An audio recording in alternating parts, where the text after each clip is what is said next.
একদিন মাটির ভিতরে হবে ঘরে মন আমার কেন বন্ধ দালান ঘর মন আমার কেন বন্ধ দালান ঘর। বন্ধু আমার মনোযোগ দিবেন, কঠিন ওই কবরে এই মুহূর্তে যদি আপনি মারা যান তাহলে আগামীকাল এই সময়টা আপনি কবরে থাকবেন।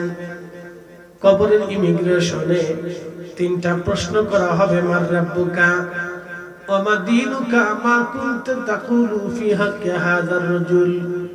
তিনটা প্রশ্নের জন্য আপনি প্রস্তুত আছেন কিনা, এটাই হলো এখন মূল বিষয়। তিনটা প্রশ্ন আপনাকে করা হবে, এই তিনটা প্রশ্নের জবাবে আপনি রেডি আছেন কিনা। কিন্তু মনে রাখবেন, কবর থেকে পালানোর মতো কোনো রাস্তা নাই। আল্লাহ বলেন আল্লাহাকুমুত তাকাসুর হাত্তা যুরতুমুল মাকাবির।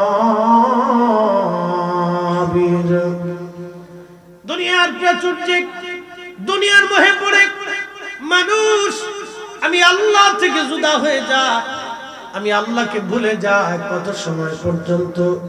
হাত্তা যুরতুমুল মাকাবির, কবর পর্যন্ত সময়।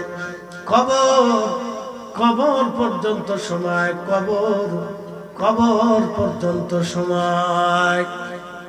ইয়া আইয়ুহাল মুযাম্মিলু কুমিল লাইলা ইল্লা কালিলা।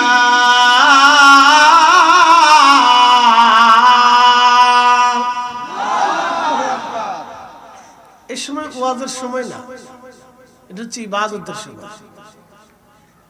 কিন্তু আমরা এই সময়টাকে বানাইছি ওয়াজের সময়। এই সময় যত নসিহত করেন মানুষের স্নায়ুতে ধরে না, কারণ এই সময় সবার স্নায়ু দুর্বল থাকে।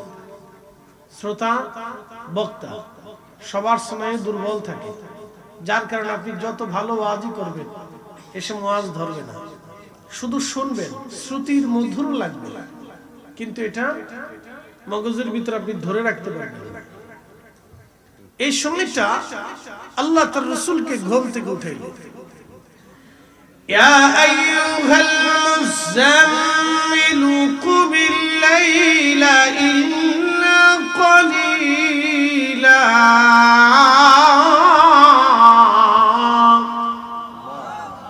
ও কম্বলওয়ালা নবী, নবীজির একটা কম্বল ছিল।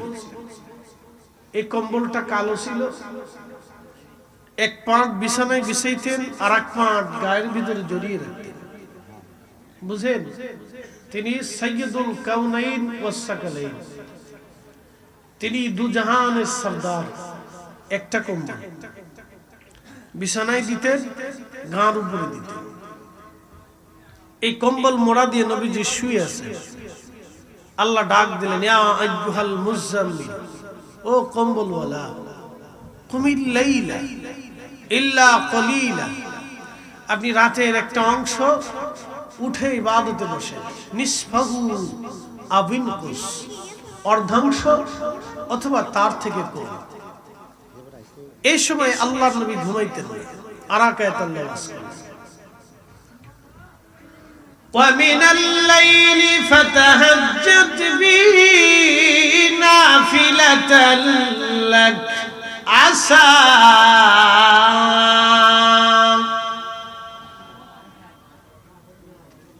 কিছু সময় কি সময় দেওয়া যাবে? এই আমার দিকে তাকান, আমি আগে বলছি এটা ওয়াজের সময় না, এটা হচ্ছে ইবাদতের সময়। কিন্তু যেহেতু মাহফিল সাজানো হয়েছে সেহেতু আমাদের ওয়াজ করতেই হবে। এটা ওয়াজের সময় না, আবার বলছি এটা ইবাদতের সময়। আল্লাহ এই সময় তাহাজ্জুদের সময়, এখন 2টা বাজে, শেষ রাত, তাহাজ্জুদের ওয়াক্ত চলে। রাতটাকে 3টা ভাগ করবেন, সূর্য ডোবা থেকে সুবে সাদিক পর্যন্ত 3 ভাগ। 2 ভাগ ফার্স্ট, 1 ভাগ শেষ। শেষের অংশটুকুনি হচ্ছে তাহাজ্জুদের সময়। ومن الليل فتهجد به نافلة لك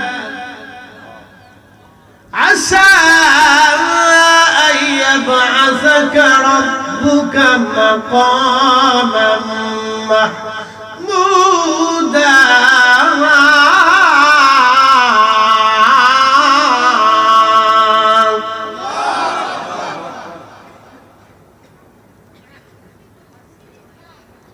ومن الليل فتهجد به نافلة لك নবীজি আমি আপনার জন্য তাহাজ্জুদকে অতিরিক্ত দিলাম, আপনি এটা আদায় করেন, আপনাকে একটা পুরস্কার দেব। আশা অবশ্যই দিয়ে দেব। আইয়াবাসাকা রাব্বুকা মাকামান মাহমুদা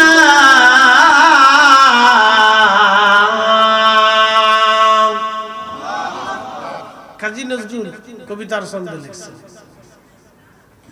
শ্রেষ্ঠ নবী দিলাম রে তরিয়ে নিতে রোজা হাসরে, পথ না ভুলি তাই তো দিলে পাক কুরআনের বাণী, খুদা তোমার মেঘের বাণী।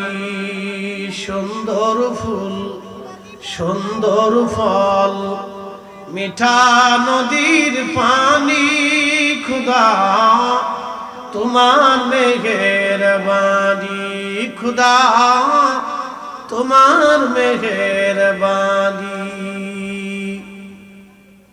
আল্লাহ বলেন মেহবুব তাহাজ্জুদ পড়েন, আপনার একটা পুরস্কার দিব, এই পুরস্কারের নাম হচ্ছে মাকামে মাহমুদ।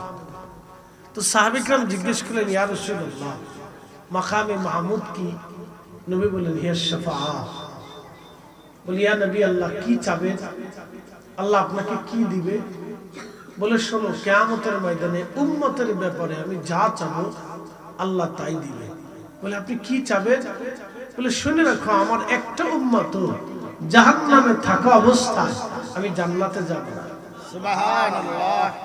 ভাই না আরো জোরে সুবহানাল্লাহ। আহা যেমনি সুবহানাল্লাহ বলতেছেন, আমি আগে বলছি এটা তাহাজ্জুদের ওয়াক্ত, এটা ইবাদতের সময়, এটা ওয়াজের সময় না। প্রিয় সম্ভবপুরবাসী খুব মনোযোগের সাথে শুনবেন, এই সময় ইবাদতের সময়, ওয়াজের সময় না। তারপরেও কথা আমি আপনাদের সামনে বলবো, যেহেতু আমার পরে তাহিরি ভাই মুফতি সাহেব আপনাদের সামনে এসে কথা বলবেন, তিনি একেবারে ফজর পর্যন্ত আপনাদেরকে নিয়ে দোয়া করবেন। খুব মনোযোগ দিয়ে কথাগুলি শুনে যান ভাই আমার। আল্লাহ রাব্বুল আলামিন এই তাহাজ্জুদের সময় নবী ঘুমাইলেন না, পৃথিবীর কোন বুজুর্গ ওলিরা এই সময় ঘুমাইতেন না। এই সময় উঠে তারা আল্লাহকে ডাকতেন, আল্লাহর ইবাদতে তারা সময় কাটাইতেন।